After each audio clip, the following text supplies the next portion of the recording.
a good agent will be in homes every single week, if not almost every day, different homes, and will have a broad view on what homes that sell look like and what homes that don't sell look like.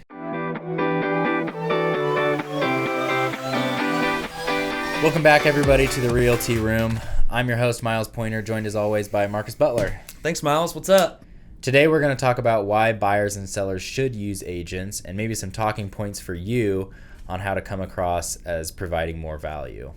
And we're going to get into this because right now the NAR and realtors in general are under a lot of scrutiny. You know, laws change, so do buyers really need to use an agent? And of course, sellers have always wondered if they need to use an agent or not. So Yep, and we all as professionals need to know how to articulate this to our clients as well. So before we dive into that, though, thanks again for joining us on the Realty Room. Wherever you're listening to this episode or you're watching it on YouTube, please like and subscribe. If you want to follow Miles or myself personally on Instagram, you can find me at The Real Mark Butler. That's Mark with a C, and Miles at Miles Pointer. Yep. Did I add the to my name? I think you're good. Okay, good. But before we get into that, guys, rates today, 30-year conventional, we're sitting at about 6.875. FHA and VA, 6.625. Sounds like the jobs report may have came in a little bit low, and that may have some impact on rates coming up. Miles, you want to talk about that for a second there? So September, the September report came out, and the expected was around 112,000 new jobs created. It came in way low at 12,000 new jobs created. The theory is that the hurricanes made a huge impact on that. Businesses all throughout the South are not looking to hire right now. They're just looking to recover. So almost 500,000 jobs or 500,000 people are out of jobs right now because of the hurricanes. So, yep. But Fed is meeting this month, so we'll see what happens. They're expected to cut rates again, but they could change their mind. Yeah. As we've seen. Great. Well, this is an exciting topic. I know I'm stoked for it. Yeah. It's always it can be tough to demonstrate your value sometimes. Again, with a little, the scrutiny going on in the industry, we all need to be on our tiptoes and really know how to articulate that value so people know what benefit you actually bring. Because, we've all heard the term like a door opener, for instance, on a buyer's agent, or, we see a lot of for sale by owners list their home and don't think they need agents, but 90+% of for sale by owners end up listing with an agent for some reason, right? So there's got to be some reason, and maybe if we explain our value up front and get people to realize that. I think the whole issue here is that consumers, it seems like consumers believe that they're paying an agent thousands of dollars to do a few hours of work, right? Which that's just not the case, and that's what you need to explain sometimes to clients, and that's kind of the whole purpose of this topic is how to explain your value to the world. Sure. And if there's any uncertainty in your head, maybe these will brew up, a different perspective for you if maybe you don't know how much value you bring, etc. So, and also I want to clarify one thing, a lot of buyers and sellers have had really bad experiences with real estate agents. Unfortunately, we are in an industry with a low barrier to get into the industry as a real estate agent. And a lot of people don't really have that knowledge and expertise in relationships that you're actually paying for. That when it comes down to it, that's what you're paying a real estate agent for: their knowledge, expertise, their time, which yes is more than 4 hours, and relationships that they have. You're looking for a seamless process and that peace of mind knowing that you have an expert next to you walking you through the process. Yeah, and that's how I see it. Sad to say it, but there's kind of a reason why people don't sometimes see the value in real estate agents, and part of it is because there's a lot of agents out there that don't do very much volume, so they don't have that much experience. And as laws change, if you're only selling 1 or 2 houses a year, you're not really going to get practice in new laws and in general buying and selling. And so are you really, I mean, there's a lot of agents that don't provide as good of a service as they could be. Absolutely. I started off as a part-time real estate agent. I've always been a DIYer, and I had to sell my house. I'm like, I should go get my real estate license and do this myself, right? So I did. And to be honest, when I was part-time, I was not a buyer or seller's best choice, for sure. So, it's almost like tweaking this into, why should you hire a good agent? Because realistically, there might be some pitfalls if you hire an inexperienced agent, or an agent that's not proactive and doesn't communicate well and just does not know what they're doing. Yeah. Your sister not your sister, Miles, but whoever's sister, my sister's a real estate agent, or my uncle got his real estate license and, dabbles in real estate. That can lead to a bad experience. For one, you could lose money out of the deal. And yeah, it's just, hire a professional realistically. Yeah. And it's all a very personal decision for buyers and sellers. Oftentimes they will tend to use close friends and family, even if that's not the best choice. But if you as an agent can, if you have that connection and you can speak your value to them and show them, like, hey, this is why you need to use a full-time agent, and like, I'm full-time in this, and if you can speak that value to them, they might just use you and probably see a better process. Yeah. So. Yeah, and also, so 80% of people hire the first real estate agent that they meet, and maybe that process is a little faulty right there from the get-go. Mm-hmm. Yeah. So one thing that I wanted to add, and these are kind of we're just kind of in general right now, why use an agent. We are going to get into some specifics though on buyers agents and selling agents, or listing agents, sorry. And kind of the nuances to each of those. But yeah, and there's a couple more things. I really just want to emphasize that you are paying somebody in the industry who knows what they're doing, right?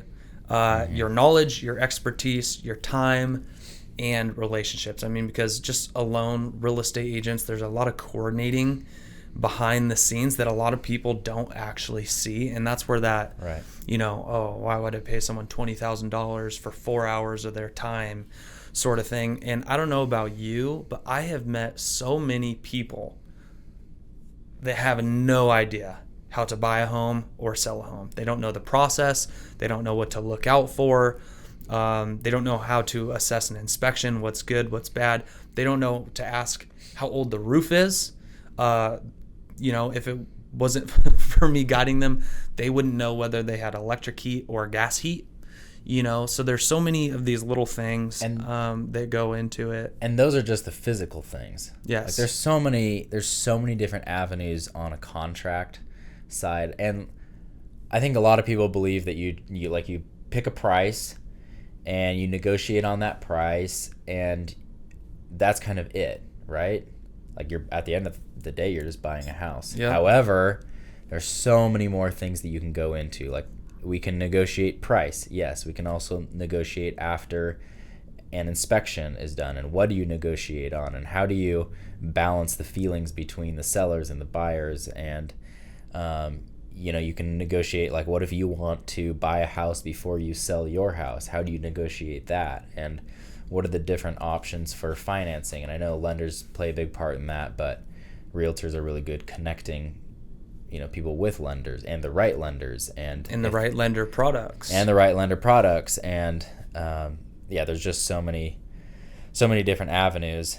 the one thought I had was, depending on what site you look at, moving is known to be the third or fourth most stressful thing in someone's life, above that being death of a family member and divorce.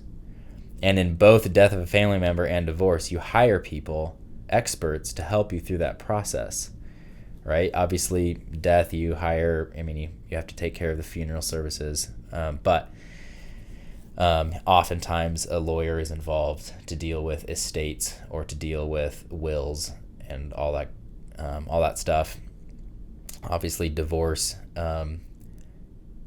is it better to try to go through things just you and your spouse and try to split up things fairly and evenly when emotions are often running really high?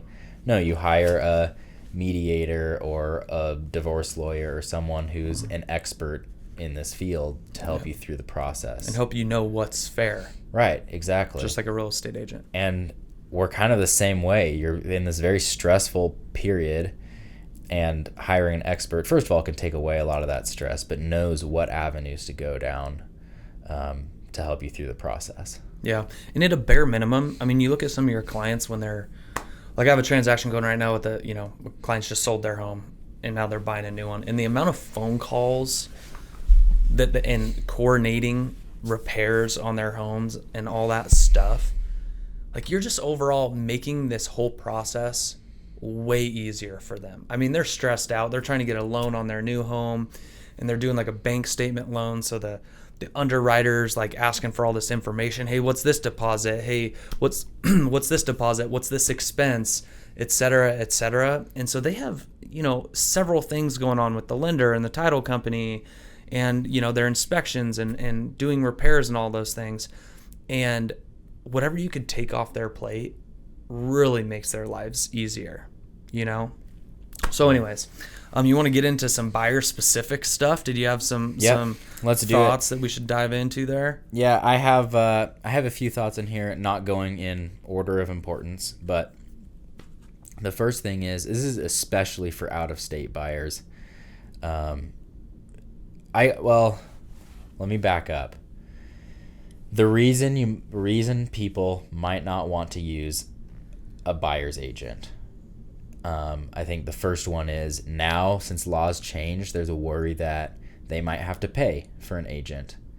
And the second thing is at the end of the day, you can either go through a for sale by owner situation where someone wants to sell their house and you can cut out realtors or real estate agents entirely, or you can go straight to the listing agent, right? And so there's some reasons why you shouldn't do that. But that aside, if you're an out-of-state buyer, hiring someone who knows the local area is so important, because agents kind of have their ear to the ground as far as new developments, shopping centers, best areas to be in for someone's specific situation. Amenities, schools, exactly. Healthcare options.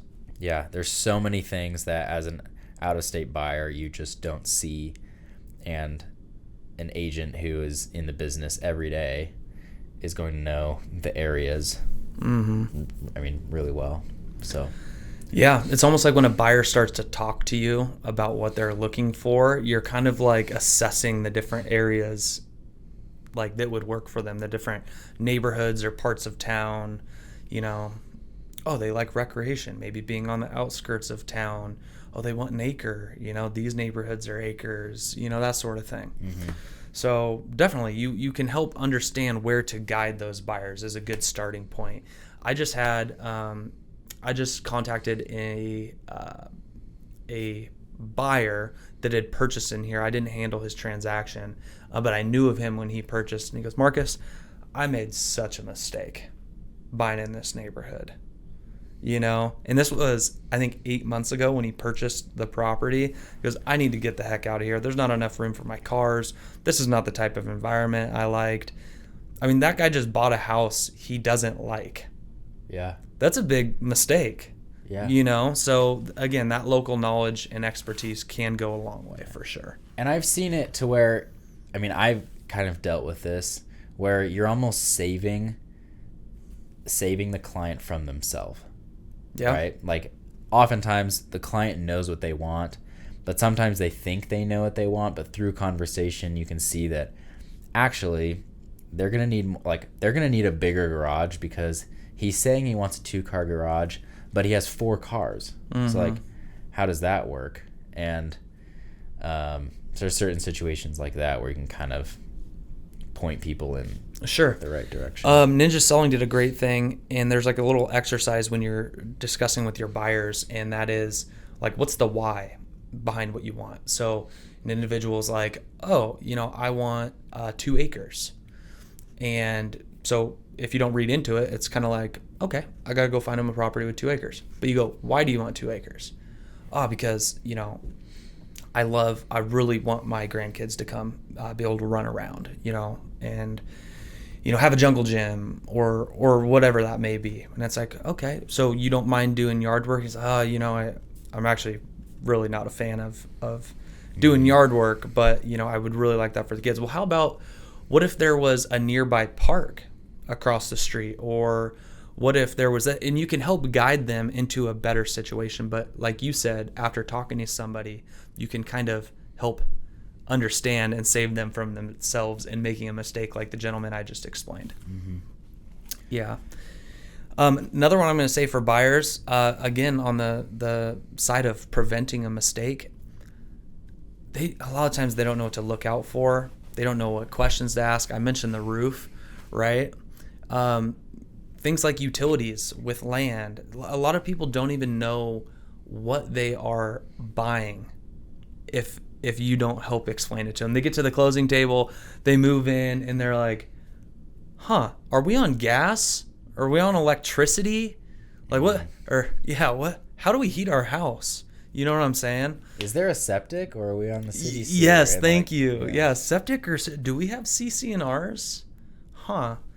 So, and then easements is another big one. I just sold a piece of property with big old power lines going straight through the property. He can't build a fence through that portion of the property, and they wanted to, right? Still bought it, but I mean, those little things, the average homeowner would miss that. Yeah. Or the average person without an expert guiding them through the process, right? Let me ask you this, Marcus. Yeah. So one thing I mentioned earlier is sometimes buyers will just call the listing agent and go through them, which if you're a listing agent, I mean, I've been in this situation. It's great. Can I double end a property? Yes, please. I would love to do that. It is possible to separate, to negotiate for both parties fairly. But as someone who lists and works with buyers as well, what are your thoughts on this? On should a buyer come directly to me? I mean, do you feel like you can work as a listing agent?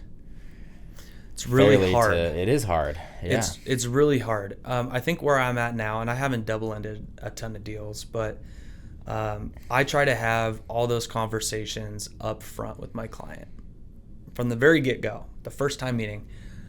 Sure, we can list here, and this is just strictly talking about price because that's the big one, right? But we could start here. And I like to give them a few different prices. I think you're still doing good if you achieve $500,000. If you can do 510, I think that I would be happy. If we could get you 525, I think you'd be ecstatic. So from the very get-go, they already know my true opinion on their home value, right? So if there's a double-ended deal and, you can help also that buyer work with your seller to find a price that works for the two of them while you're being unbiased, then great. So I think you just got to do it really professionally. Mm-hmm. But it is hard. It is hard. You've been working with this individual a long time, and you obviously want them to get the most out of their house. And sure, if maybe if you weren't working with the buyer, you could, steamroll the buyer's agent a little bit more, if you were only looking out for that person. So yeah. But I will say, if you're an agent who is trying to speak your value to someone who's looking to buy, that's a really good point to bring up, is that if you work, if I am working with a client just on the buy side, I'm negotiating for you 100%. mm-hmm. And would you rather have someone negotiating for you 100% or I would 50%? Right? I would, unless, like, if I was a buyer, I would, unless I really had the knowledge. And if I wasn't a real estate agent, I wouldn't really have that knowledge. I might think I have a good idea or a decent idea, but when it comes down to it. Yeah, like I've seen investors that'll just go straight to the listing agent because they know how to navigate that. And sometimes they know that the listing agent might double end it, or they can talk to them like, hey, since I'm going straight to you, can we knock down the price a little bit? Or and investors, people know how to navigate that. Investors normally have some sort of formula that they know they have to get this property for X, or it won't pencil out for them. Right. Too. So it's more, it's more of a black and white process for them. Can I get this house down to this or no? Mm-hmm. Right. So, but yeah, I would 100% encourage buyers to use a buyer's agent. Yeah. I'll just add one more thing real quick. One good thing about using an agent for buying is that we have access to some off-market listings that you might not have otherwise. Yeah. So there are listings that will only go onto the MLS. Like I just saw one just the other day in our area, a kind of like a locally famous architect listed his house, and he didn't want it on Zillow, Realtor.com, any of those sites. He was just like, hey, let's just sell this only on the MLS. And you can do that. You can just post it only on the MLS. But now us as agents are the only ones who'll be able to see that. Mm-hmm. Right? So if you're not working with an agent and you're focusing solely on Zillow, you might miss some potential listings. Yeah, that's actually interesting. I didn't know you could. Oh yeah, you can not export it to IDX or show address online. Yeah. I know there's a couple options in our MLS. Yeah, I think a really big one though that a lot of people don't understand. I get a lot of people that call me for certain types of property, and like an off-grid property, right? I got a call on one the other day, and they're like, "Oh yeah, we're going through, our bank, Navy, Federal to get, to get a loan to see if we can buy it." I'm like, "I'm pretty sure Navy Federal is not going to lend on a home without power or any possibility of getting power." Right? And they're like, "Oh, really?" And it's like, "Yeah, let me steer you over here. There's actually like 2 or 3 places in town that will." But I think lender programs are huge, and especially with high interest rates. These are just little specific things that are going on right now, but lenders are offering buy downs. So somebody who thinks that, I really like this house, but I don't want to buy it at 6. What are we at today? 6.875 conventional.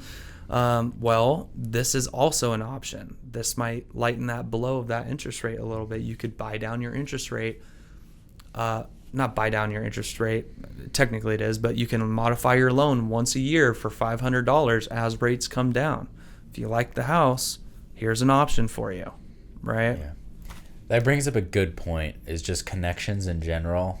Relationships. I don't think even I realize how many times I offer up connections to people. Like inspectors is a big one, lenders is a big one, but there's also all these other like little things. Like, you go to a new area and it's like, who do I call for this? Who do I call for that? Where should I go to eat? Like, just amenities in general. Yeah. Like, there's a lot more connections as realtors that we have that we give to people than sometimes we even realize. Yeah. And especially because we are in a second home market and somewhat of a tourist area where people are moving from out of state. And yeah, frankly, we have people flocking here, and a lot of people don't know the area. Yeah. Right? You come out, and if you just go call the list agent, you're coming from a different state, you call up the list agent, for 3 different homes because these are the homes you're going to buy. You don't really have much knowledge of the area. You buy a house, you might find out that place doesn't work for you and your family, right? You might hate it. Maybe you love the house, you dislike the home or dislike the location. So, and back to the lender side of things, it is so important to have relationships with other people in the industry.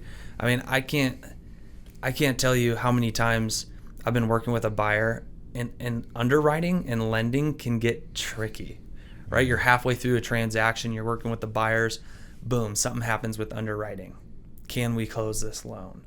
And just having that person that you could call on the weekend, being the lender and going, hey, I don't know what you have to do to close this loan, but my clients are going to be screwed if we don't figure this out. Yeah. Because you know what? Give me 30 minutes. Let me put some thought into this. Let me make a couple phone calls and I'll get back to you. That is golden when a deal can be saved like that because you chose the right lender. And on that note too is like agents are kind of the first line of defense. I mean, like, yes, you as a client, I mean, your clients will have direct access to the lenders, but oftentimes who are they going to call? It's going to be the agent. Right? Yeah, absolutely. And just to name off a few other things, access to data, history. When did this seller buy this home? What's their reason for moving? What's their motivation? Is there room to negotiate on price? All those things, an agent just kind of has the experience to know when there's room for negotiation and when maybe there's not, and when maybe there's that extra motivation that your buyer can get, a good deal on a particular home. But yeah, I think that there's a lot of benefits. Yeah. I mean, we just talked for a while about, I feel like this could go on for a long time. Sure. But let's switch to sellers. What do you got for sellers? Let's do it. So first of all, if you're not using an agent to sell and you want to sell, it means you're going to be for sale by owner, right? I mean, we see that all the time. I think it's 7% of people that sell their homes try to sell it by themselves first. And half of those are sales to family members. That's part of the reason in that figure. I actually just saw that this morning. Okay. Hey, I'm selling my house to my cousin or my neighbor. They already located the buyer. Which, I mean, to be honest, in those cases, if you have a buyer and you're selling, maybe you don't need a realtor. Maybe just hire an attorney to look over the paperwork and hire a title company, and you might be just fine. I mean, I agree. More power to you. Yeah, I mean, if you can save a good chunk of money, then do it.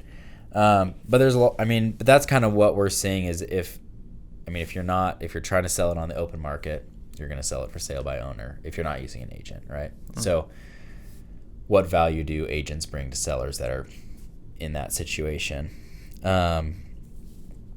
And I'll just start off with this stat. So in 2023, for sale by owners sold that like actually went through the whole process, never hired an agent, for sale by owners sold for an average of $95,000 less than using an agent. And that was in 2023. So the first thing that I have here is agents just stay up to date on laws, on kind of everything in the real estate world, right? And often, like, I've heard this before. Well, I've sold 3 of my own houses and I don't need an agent and stuff. It's like, well, when was the last time you sold a house? Oh, it was 10 years ago. And did you get the best price? Or did you just think you got the best price? You'll never know. Yeah. And so there's a lot of people that think that they're their own experts. And what they might not realize is that they've sold maybe 2 or 3 homes by themselves. But a good agent will sell, 1 to 3 or 4 homes a month. So they'll see, 100 times more sales than whatever guy selling his house will have seen. Yep. And I mean, let's be honest, after 3 sales, if I did the same amount of sales as that guy in your example, I was not a very experienced individual. Yeah. There's so much I didn't know. So many nuances. Didn't know about utilities and things to look for and appraisals and contingencies and timelines. I was not well versed at all. I was not the best representative, right? Mm-hmm. So you might have sold 3 homes. That's pretty darn inexperienced. Yeah. Right? I think one of the biggest things is marketing. And I don't mean advertising. I mean figuring out how to align a seller's home within the market that you're in, right? Higher interest rates, like for instance today, how's that affecting the market? What competition is out there, right? Your house might be priced fairly decent in your opinion, and you're like, you have a beautiful home, but there might be 10 other homes within a mile that are also beautiful and priced well. You know what I'm saying? Like what is your goal as a seller? What is your timeline? Why are you selling? What other things do you need from this sale? And you figuring out how to align that property in that market with that competition. I have a transaction going, not a transaction, but I have a listing going right now, and it has wetlands on the property. I knew this was going to be a little bit of an issue. We have multiple people who want to buy this home. There's already a big house and a big shop, but somehow we found like 3 potential buyers that all want to build something else on the property, but it's wetlands. Okay. And there's a process to figuring this out, right? Like my whole point in explaining this right now is that if I wasn't being proactive and I wasn't working for my client and knew the right path to take to figure this out, those 3 buyers would 100% be gone. They would just come in and be like, oh, it's wetlands, we can't build on that. No, there is a process. And that's discussing with the planning department in our locality here.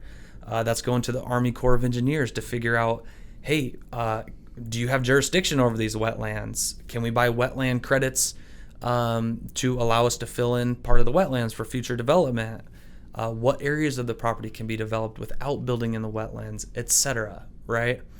And I think there's a lot of people that wouldn't go down that path because it's, they would just think, oh, it's wetlands. Sorry, this buyer didn't work, right? And I think that's where experience comes in.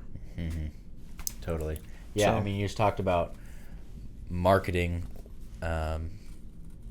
placing your house in the right position within the market, and you did touch on price, but that's a huge part, especially if you're in a non-disclosure state like we are in here in Idaho.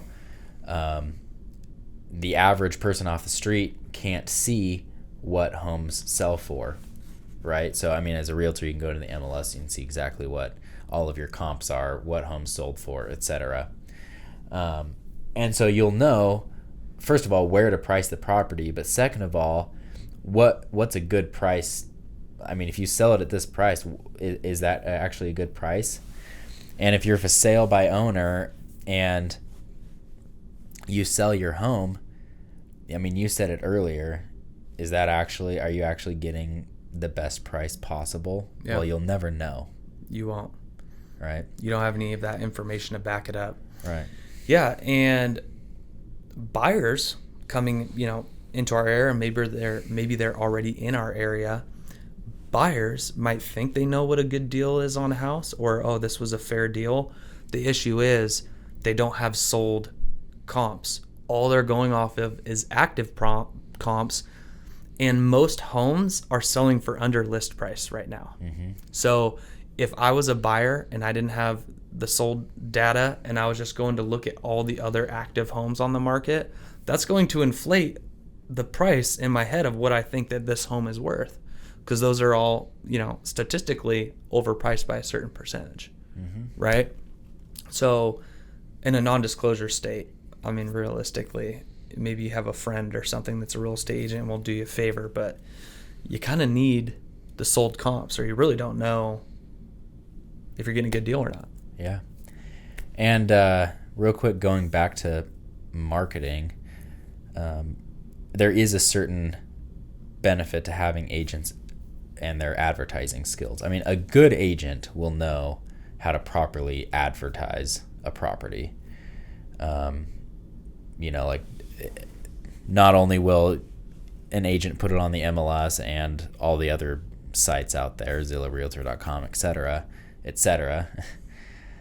but a good agent will know other brokers, will have good broker relations. They will know what other websites to put it on. I mean, certain advertisements, such as Google, Facebook, all that good stuff. Social media, some agents have a lot of followers on social media. They can use that to their advantage.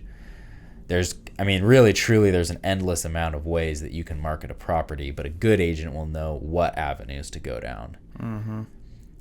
I mean, our job is to market. That's a big part of our job. Yep. And when you get really into the networking side of things, and once you start building up a Rolodex of people in the community and other agents, sometimes when you are about to get a listing, you might already know someone to contact to see if they have a buyer for that before it's even on the market.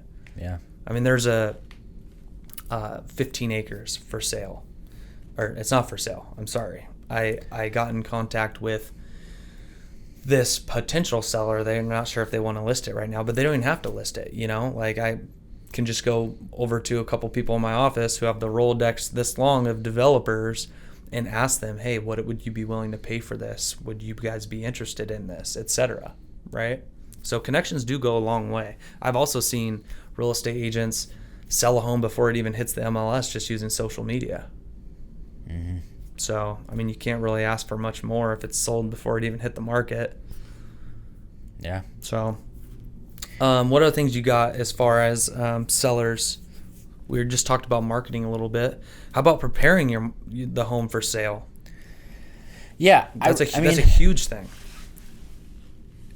Going back to the very first point that you made, what do you pay an agent for in general? Expertise. You're paying them for their expertise. A good agent will be in homes every single week, if not almost every day, different homes, and will have a broad view on what homes that sell look like and what homes that don't sell look like, right?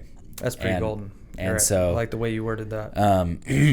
So, I mean, our expertise is in that aspect is very broad. Like, we can go to a home and I'm not an interior decorator by any means, but I generally know what looks good and what sells and what's going to be an issue. And what's going to be an issue. That's going to be an issue. So buyers aren't going to like that. So can someone Google, how to stage a home before you sell it? Totally. And I mean, someone could totally do that, but getting an unbiased set of eyes on the property can be invaluable. Yeah. And a lot of the information you find on Google, when you go search for information like that, a lot of it is not like very specific information, and it's just general good practices that don't apply to every single home. Like, every home is unique. Walk into this room. What's the furniture look like? What does the flooring look like? What's the condition like? What's the roof like? What are the utilities? The list goes on and on of things that could add to the value or take away from the value. And also, you pair that with your marketing. Now that you have that house, what is the best way to market this property? And we've had, we kind of went over this in a previous podcast, but who's the likely buyer, right? What things do we want to point out? So, and as sellers generally get very attached to the things in their home, right? So if you go on Google, one of the first things that pops up is depersonalize the house, right? It's like a basic. But one seller might look at that and say, okay, depersonalize this house. All right, I have like 50 photos around my house of my dog, my children, my spouse, the family vacations we took together, yada, yada, yada, and can easily take down half of that and go, all right, we're good. But in reality, maybe they should have left a couple photos, that they took down, or they should have depersonalized even more, and because they left certain photos in awkward locations. And I don't know, there's just so many examples that if you don't have another set of eyes to come through and look at the house, you're already off to a bad start. Yeah. And I mean, it's like the classic example, like sometimes there are homes, and this would come from the experience of a real estate agent. You can walk into a home with the vision, like, hey, this house looks a little dated, but we can turn this from a dated home. If we staged this house and we painted these walls, this would be like a whole new house. Is this an avenue that would work for you? Would you be willing to invest $5,000 to maybe get a $35,000, $50,000 return? Absolutely. It doesn't work for everybody, but just that one little thing you did, that one little suggestion could have made them an extra $40,000. Right. So, anyways, there's a lot that real estate agents do. So, be confident, show your value. There's a reason why for sale by owners list with an agent, over 90% list with an agent. And when it comes down to it, the average person does not know what they're doing. Yeah. And I will just say, kind of on a final note, that the more that you talk, the more that you get out there and talk to people, the more that you learn generally, like in classes and other avenues, the easier you will be able to speak your value. Absolutely. I don't know if I said that right, but I think you did. Okay. Yes. As time goes on, you'll get better and better. Mm-hmm. And the more that you learn, which makes sense, you're now more knowledgeable, right? The more you'll be able to portray your value. So, I'd just say have confidence, go in with confidence and explain your value. And don't be afraid to tell people what you actually do. Because a lot of people don't know what real estate agents do, obviously. Yeah. Very good. Well, before Marcus, you close this out, next week we're going to go over how to separate yourself from other agents. So we've talked a lot about what good agents do. Well, how do you, speak your value as a good agent, right? Yep. Should be a good one. There's a lot to assess there. So thanks, guys, for tuning in to the Realty Room. We come out with new episodes every Tuesday. If you're watching this on YouTube, please like and subscribe. If you are on Spotify or wherever you listen to podcasts, please give us a ranking. Can you give people rankings? Yeah. Awesome. I gave us a 5-star ranking. All right, me too. Okay, please give us a ranking then. If you want to follow Miles personally, he's at Miles Pointer, and I'm at Real Mark Butler. Thanks again, guys.